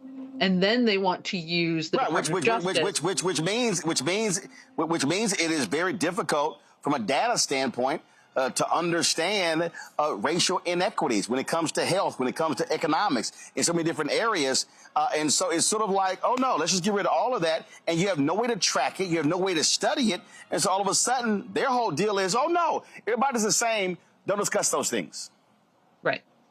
They want to rewrite Title VII and have the EEOC prohibit public and private workplaces from collecting any data on the race and racial classifications of the employees. They want to use the Department of Justice to enforce all of this. They also want to eliminate the Census Bureau's National Advisory Committee on Racial, Ethnic, and Other Populations. This is a committee that works to try to find cost-effective ways to get people of color to participate in the census. And because traditionally Black and brown people have been undercounted, and they want to try to get people to be counted so that they can be represented properly and funded properly. No, they want that committee gone. And again, so everybody understands when we talk about the census, we talk about funding, we're talking billions of dollars that would not be going to African Americans and other minority communities. This is the full front page, not what we showed earlier. I want people to see the actual full front page so they can understand how y'all wanted the focus to really be on Project 2025. Questions from my audience. I guess I'll go ahead and start with Teresa Lundy. She's there in Philadelphia. Teresa, go ahead. Well, thank you so much for actually putting us on the front page. I was not only in awe of it, but was very interested and happy that this was the front page. There has been constant conversations happening in Philadelphia about Project 2025. So one of my questions for you is, what really incited you all to do this? Was it just the national approach, or were you hearing it from voices and clergy and community locally? It was that. It was the national angle. It was hearing it from people we knew on social media, people we knew, out drinking or at the coffee shop. Also, I wanted to argue with some of my friends about it. So it was a mix of factors. It felt like it was such an important part of the global conversation that we had to participate. Great. Gavin. Christina, thank you so much. You spent countless hours reading 900 or so pages of 900 plus pages of Project 2025, researching, trying to find answers to the questions that you had. But I think what's so dangerous about Project 2025 and part of the strategy behind it is that because it's so long, its authors know that most people will not do any of that. They're not going to read it, much less, try to research it or do any additional work to understand it. I think that's why it's so important, the work that you've done, and again, a testament to Black journalism, Black media. Roland, again, for you highlighting this issue so often on this show. I guess one question that I have for you, Christina, when I talk about Project 2025 to those around me, even people who might be voting for Kamala Harris, sometimes there's this skepticism that Donald Trump will actually try to or be able to execute or implement the policies that are in Project 2025. Are there strategies, I guess, as a journalist that you've sought to employ, to convince your readers to, I guess, really not underestimate, I guess, the implications of some of the things that you write about, in this case, Project 2025? So thanks for that question. One of the first things that we address in the article is, the Heritage Foundation produces this document. They call it Mandate for Leadership, and they produce it every presidential election cycle. And Republicans look to this thing every time they take office. And the Heritage Foundation claims that Ronald Reagan enacted 60% of their recommendations before the end of his presidency. And they also claim that Donald Trump enacted 2/3 of their recommendations before the end of his first year in office. Wow. And so I think when you say that and when you share that with people, like, that makes it more real. Otherwise it's kind of easy to dismiss it as like, oh, this is some fantasies from the Heritage Foundation, or Donald Trump didn't really write this. It's not his. But he might not have written it, but he definitely used a previous edition as his sort of like playbook for his presidency. Thank you.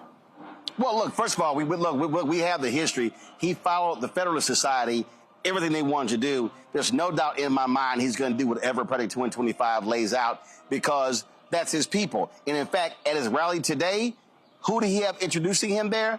The author of Project 2025, Rebecca. So my question for you is, so what's next? Are you all going to take, I guess, the research that you've done? Are you going to animate it? Are you going to put it into different forms? How do you really inject this into popular culture in digestible pieces for people to really understand what's going on? Because my thought, I'm thinking about like the rollout, like with the 1619 project, even regardless of what happens on November 5th, there still needs to be some type of public awareness, because the idea of some of the things that are in Project 2025, there needs to be public education around it so people understand the need to reject it and what the underlying pinning underneath the type of agenda that would push Project 2025. Do you all have plans to do something along those lines? We're currently working on some plans. This is part of it, appearing here on Roland Martin Unfiltered. Next week, I'm going to appear in a panel discussion with Omar Sabir from the Philadelphia City Commissioners and 2 college professors to talk about Project 2025 and how it could affect Black Americans. We're also working on some social campaigns around Project 2025 and our reporting. I can't go into too much detail about that because it's still cooking, but we're hoping to raise awareness everywhere we can. All right, then. Well, Christina, we surely appreciate it. Thanks a lot. Thank you. Have a great night. All right, folks, going to a break. We come back. We're going to talk about Georgia. A couple of decisions made by a judge there. Also, a big announcement from the Department of Justice. More white supremacists arrested. Those details next, right here on Roland Martin Unfiltered on the Black Star Network, broadcasting live from Alabama State University in Montgomery, Alabama, where it is homecoming week. He told us who he was. Should abortion be punished? There has to be some form of punishment. Then he showed us. For 54 years, they were trying to get Roe v. Wade terminated, and I did it, and I'm proud to have done it. Now Donald Trump wants to go further with plans to restrict birth control, ban abortion nationwide, even monitor women's pregnancies. We know who Donald Trump is. He'll take control. We'll pay the price. I'm Kamala Harris, and I approve this message. I get it. The cost of rent, groceries, and utilities is too high. So here's what we're going to do about it. We will lower housing costs by building more homes and crack down on landlords who are charging too much. We will lower your food and grocery bills by going after price gougers who are keeping the cost of everyday goods too high. I'm Kamala Harris, and I approve this message because you work hard for your paycheck. You should get to keep more of it. As president, I'll make that my top priority. In 2016, Donald Trump said he would choose only the best people to work in his White House. Now those people have a warning for America. Trump is not fit to be president again. Here's his vice president. Anyone who puts himself over the Constitution should never be president of the United States. It should come as no surprise that I will not be endorsing Donald Trump this year. His defense secretary. Do you think Trump can be trusted with the nation's secrets ever again? No. I mean, it's just irresponsible action that places our service members at risk, places our nation's security at risk. His national security advisor. Donald Trump will cause a lot of damage. The only thing he cares about is Donald Trump. And the nation's highest-ranking military officer. We don't take an oath to a king or a queen or to a tyrant or a dictator. And we don't take an oath to a wannabe dictator. Take it from the people who knew him best. Donald Trump is a danger to our troops and our democracy. We can't let him lead our country again. I'm Kamala Harris, and I approve this message. Bob and I both voted for Donald Trump. I voted for him twice. I won't vote for him again. January 6th was a wake-up call for me. Donald Trump divides people. We've already seen what he has to bring. He didn't do anything to help us. Kamala Harris, she cares about the American people. I think she's got the wherewithal to make a difference. I've never voted for a Democrat. Yes, we're both lifelong Republicans. The choice is very simple. I'm voting for Kamala. I am voting for Kamala Harris. IVF is a miracle for us because it allowed us to have our family. After having my daughter, I wanted more children, but my embryo transfer was canceled 8 days before the procedure. Donald Trump overturning Roe v. Wade stopped us from growing the family that we wanted. I don't want politicians telling me how or when I can have a baby. We need a president that will protect our rights, and that's Kamala Harris. I'm Kamala Harris, and I approve this message. Kamala Harris has never backed down from a challenge. She put cartel members and drug traffickers behind bars, and she will secure our border. Here's her plan. Hire thousands more border agents, enforce the law and step up technology, and stop fentanyl smuggling and human trafficking. We need a leader with a real plan to fix the border, and that's Kamala Harris. I'm Kamala Harris, and I approve this message.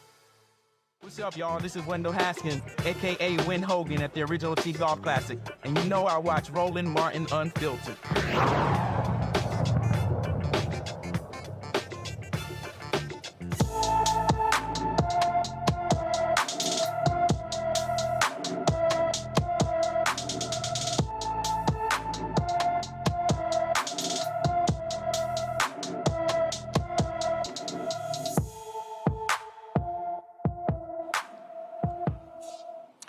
Kalani Abram walked away from her Memphis, Tennessee home on September 19th.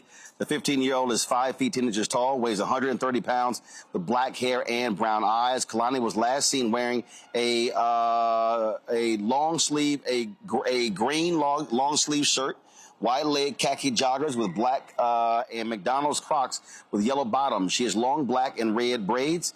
Anyone with information about Kalani Abrams should call the Memphis Police Department at 901-636-4479, 901-636-4479.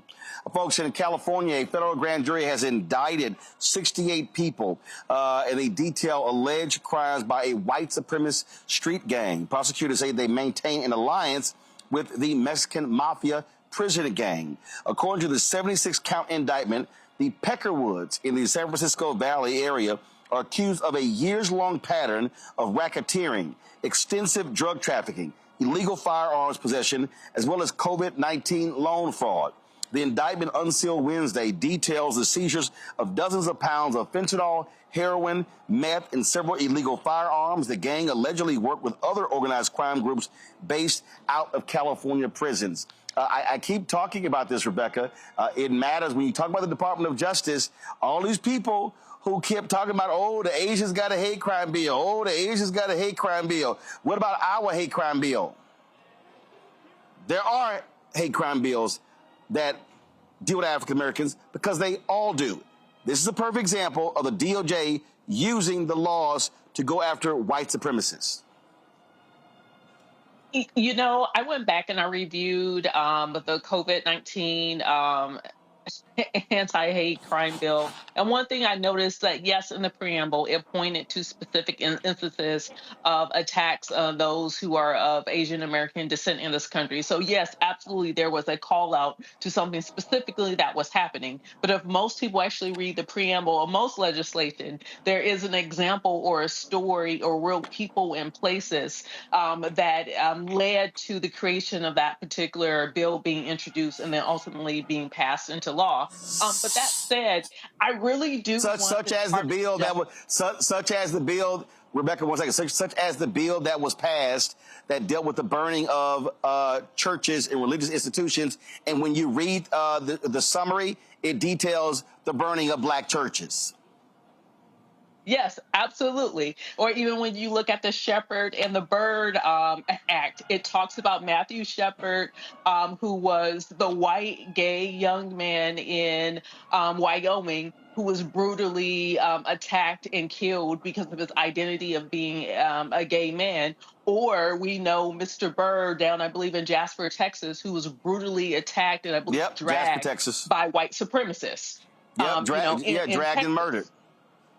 Yeah, absolutely. And so behind every piece of law, every piece of legislation that's passed, there is a story. There's real human data points behind it. And that's very common. That's a part of the practice of how legislation is passed in this country. And so just like we talked about last night, what's unfortunate with a low literacy in civic education, many people don't understand how the sausage is made, how legislation is passed. So they'll see, oh, well, there's specific people who are Asian American who are mentioned in this particular anti-hate bill. So therefore, it must mean that this is only for Asian Americans. And that is not the case, because when you actually read the provisions of the law, it's not just for crimes committed against Asian Americans, but it's acknowledging, hey, during this point of time, this specifically thing was happening to Asian Americans. But bringing it back to Clark's Department of Justice, one thing that we are seeing is many things that Black Americans have talked about and many issues that have polled that, we care about are some of the issues that are being addressed within the Department of Justice. Unfortunately, we're not seeing as many bills being passed in the House and the Senate, but we are able to see what's happening through executive action, but also through the executive branch, which is what Department of Justice is under. It's specifically under the administration of the White House. Well, Gavin, again, when you talk about this kind of work, first of all, you got a group called the Peckerwoods. Yeah, they're going to come after you. And this is an example of, again, white supremacists being held accountable by this Department of Justice. Yes, it certainly is. And it's always hard talking after Rebecca because she covers everything so perfectly. I guess one thing that I'll add is, if you look at what this gang, this white supremacist gang is, being charged with in large part, it has to do with the racketeering, it has to do with the fraud, it has to do with the drug trafficking. And what I think is so shameful is the moral and intellectual dishonesty that Republican leaders, Donald Trump, J.D. Vance, and others traffic themselves in painting those who engage in this kind of behavior as being only of a certain race and only of a certain color. And if they had their way, the American people would be walking around thinking that, it's Hispanic migrant folks who are the ones who are, as Donald Trump has said, poisoning the blood of our country. But as this indictment here, and as so many others will lay bare, just the lie that truly is. It's this gang here, the Pecker, whatever they're called, these 68 men in this case, who are such threats, not only through the drug trafficking that they're engaged in and all the other criminal activity, but the threats that we as Black and brown people would experience if we, God forbid, happened to cross paths with them.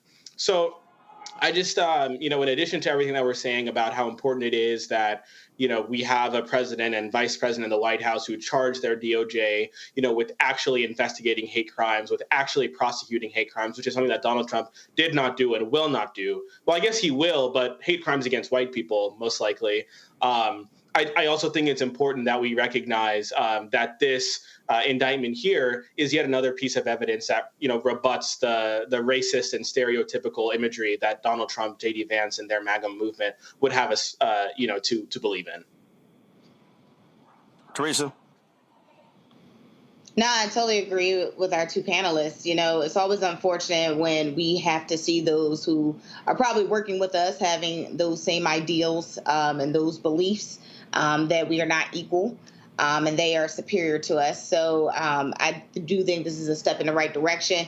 But I do think these 68 defendants are also hoping Donald Trump gets into office, which I'm sure the American people will say November 5th, that is not going to be allowed. So there's that. All right, then. Let's go to our next story. When we talk about, again, what the DOJ is doing, they have filed charges against two of the officers who were involved in the death of Breonna Taylor. These are new charges. Of course, she was shot and killed in 2020. Kyle Meany and Joshua James were two of the four Louisville police officers who were federally indicted in connection to the 2020 drug raid that resulted in her death. Federal documents filed Tuesday say both men deprived Taylor of her rights.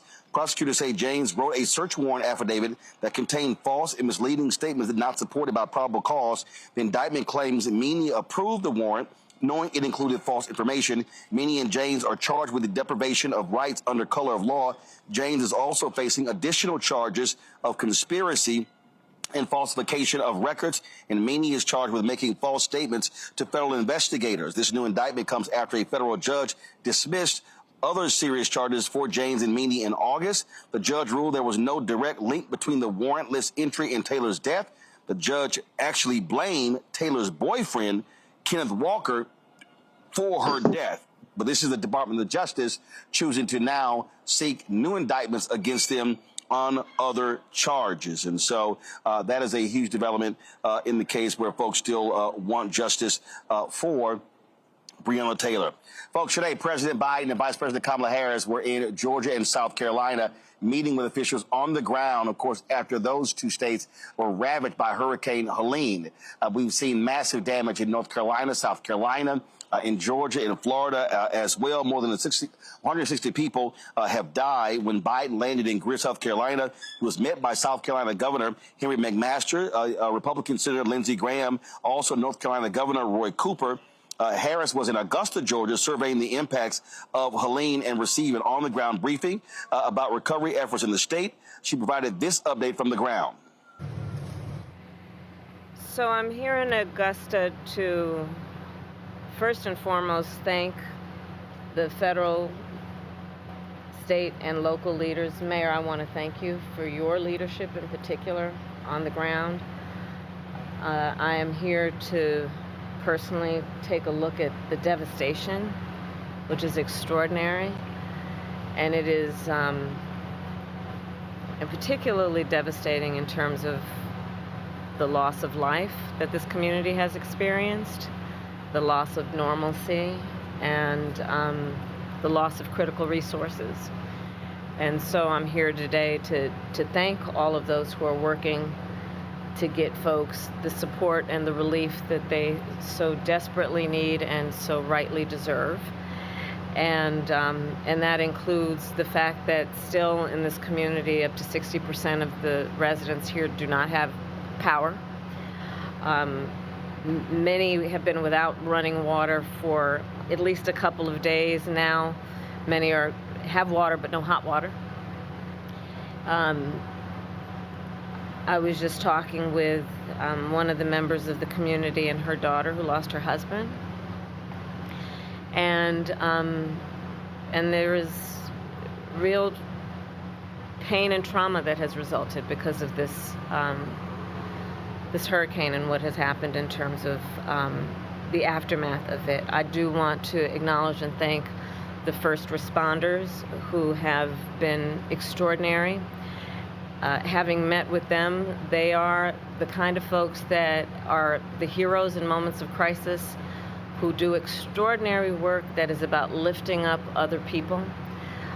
As it relates in particular to the leaders who are here and doing that work, including the first responders, most of them, as it relates to the local folks, are folks who have personally, and their families have personally experienced loss and devastation, and yet they leave their home, leave their family to go to centers like where I was earlier to do the work of helping perfect strangers.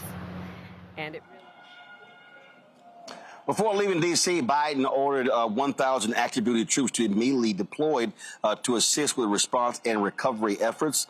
According to the Homeland Security, Alejandro Mayorkas, search and rescue teams have conducted nearly 1,500 structural evaluations and hundreds of rescue evaluations. More than 4,800 personnel from across the federal workforce have been deployed to help in recovery efforts, along with 8.8 million meals, more than 7.4 million liters of water, and 150 emergency power generators. More than $10 million has been provided directly to those affected by Hurricane Helene. So I think that pretty much shuts up, Rebecca, a lot of these lying right-wingers who keep saying that, oh, we keep sending money to Ukraine, but we have no money to help Americans. It's a lie. President Biden is called a lie. He's called Donald Trump a lie. And it goes to show you that while they're lying, the Republican governor of South Carolina, the Republican senator from South Carolina, they don't mind standing there welcoming the president because, again, they might complain in D.C., but when natural disasters strike, they sure don't mind the federal government showing up. Absolutely. And the people on the ground who are dealing with the devastation and the direct aftermath, who are without power, who are without adequate running water, who are, if there's gas pipelines, for natural gas delivered to homes that have potentially ruptured. Here's the thing. Those people will remember, especially when they hear, oh, it's an infrastructure week. And so we need to make sure that people understand that when it's time to pass policy and do the things to make sure that America has a critical infrastructure to be able to deal with, okay, so there's a storm, it's a major storm, but still be able to have the basic necessities of life to be safe in this country. We have to make sure that people understand the connection between infrastructure, the connection between having serious legislators who are going to Washington, D.C., who are going to Congress to actually do the work of the federal government, who actually want government to work. We have to make sure that we're connecting the dots here, that people understand that it's that the idea of not wanting government to fully function is a failed idea, especially because we have climate change, and climate change is real, and this country is woefully underprepared to deal with the impact of climate change. And here's the thing, Gavin. You always love these folks who complain and complain and complain. Then you have these Republicans in Congress who vote against FEMA, or vote against emergency relief, all until it impacts them and their state. That's right. Yep. No, that's absolutely right. And let me just say this. The clip we just saw of Vice President Harris, that's what leadership looks like. And we've seen that time and time again with President Biden, with Vice President Harris.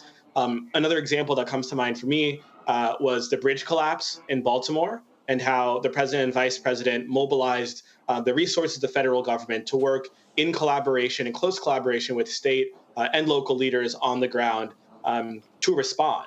And Rebecca, so correct in pointing out the connections between infrastructure and natural disasters. And I want to foot stomp what she said about climate change. It's understanding people recognize that as climate change intensifies, these extreme weather events are going to happen at an increasing frequency. Not too long ago, Donald Trump was in Pennsylvania talking about California, saying how blackouts and brownouts are happening like every day because of Kamala Harris and Gavin Newsom, who he called Gavin New Scum.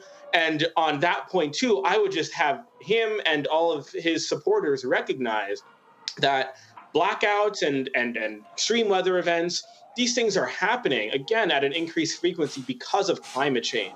And Donald Trump is the one who's called climate change a hoax. Meanwhile, Vice President Harris and, of course, President Biden have actually taken action, Roland, to your point, in passing bills that Republicans take the Inflation Reduction Act that every single Republican in the House voted against. We might remember President Biden saying, I'll see you at the groundbreaking for that and so many other pieces of legislation like the bipartisan infrastructure law. Those are the bills that are helping to future-proof and weather-proof our country so that we don't just have to keep responding to these events, but we can actually get ahead of them, prevent them from happening, and also create jobs and grow our economy along the way. So I really do hope, and I aspire that one day we can have a government in which things like fighting the climate crisis and upgrading our infrastructure are truly, truly bipartisan, that leaders on both sides of the aisle can come together, agree on this legislation. But until then, I hope everyone recognizes that of the two choices for president, it's clear that Vice President Harris is going to be, a leader who will continue to demonstrate leadership and work to get ahead of these events. Well, Teresa, let me also remind folks, when Trump was there, he withheld funding for North Carolina for 2 weeks. And when you had natural disasters, he played politics. He wanted folks to kiss his behind. In fact, Governor Roy Cooper said that North Carolina only got 1% of the amount of money they were requesting when it came to disaster relief. I think about Houston when the hurricane hit there, and then you had the same thing. Governor Greg Abbott, Republican, did not send any resources to Harris County because he wanted to penalize Harris County because it was a blue county. That's how Republicans operate in natural disasters. They play politics and they play games, whereas Biden-Harris understands they are president and vice president for all Americans, regardless of your party. And that's what people have to remember when they're going to the polls, is when the time of disaster and destruction has taken place in our neighborhoods, our communities, and affected our families, who came to the rescue.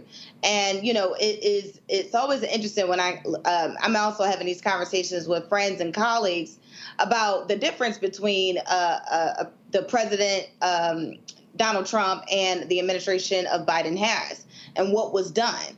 And it's interesting how people forget about these natural disasters that actually, not only it took so long to rebuild, but like you said, the funding was not there. It wasn't there when they needed it. It was too many loops. It was too many calls. It was just too much non-government working on the behalf of the people. And so these type of things, unfortunately, it is happening again, and it's happening during election cycle, but we are still seeing Kamala Harris stand up and be our vice president and still do her job and take a break from being our, presidential candidate for the United States. And so that's what people need to remember. In times of destruction and turmoil, what is our president going to do for us that is not asking for political name recognition or bribery of any kind?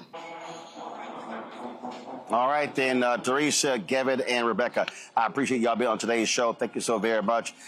Folks, tomorrow I will be speaking here on the campus of Alabama State University, talking about voting with students here. So look forward to having that conversation. We'll be live streaming that conversation as well tomorrow. Don't forget, then, of course, I'll be flying back. My man, Dr. Greg Carr, is sitting in for me as I head back to the nation's capital. Don't forget to support the work that we do here at the Black Star Network. Your support is critical.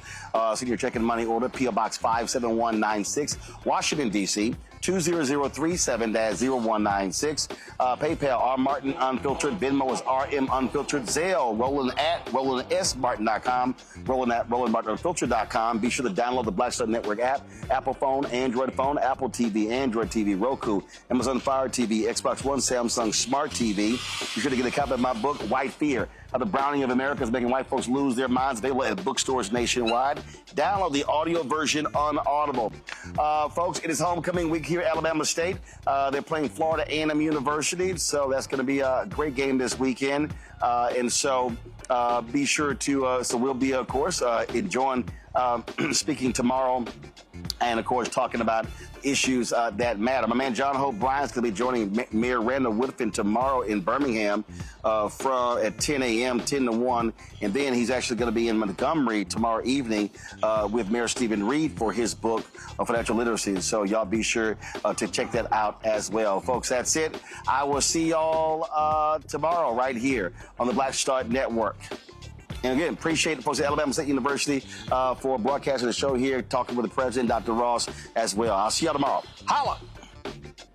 Black Start Network is here. Oh, no punch! I'm real revolutionary right now. Thank you for being the voice of Black America. All momentum we have now, we have to keep this going. The video looks phenomenal. See, there's a difference between Black Star Network and Black-owned media and something like CNN. You can't be Black-owned media and be scared. It's time to be smart. Bring your eyeballs home. You dig?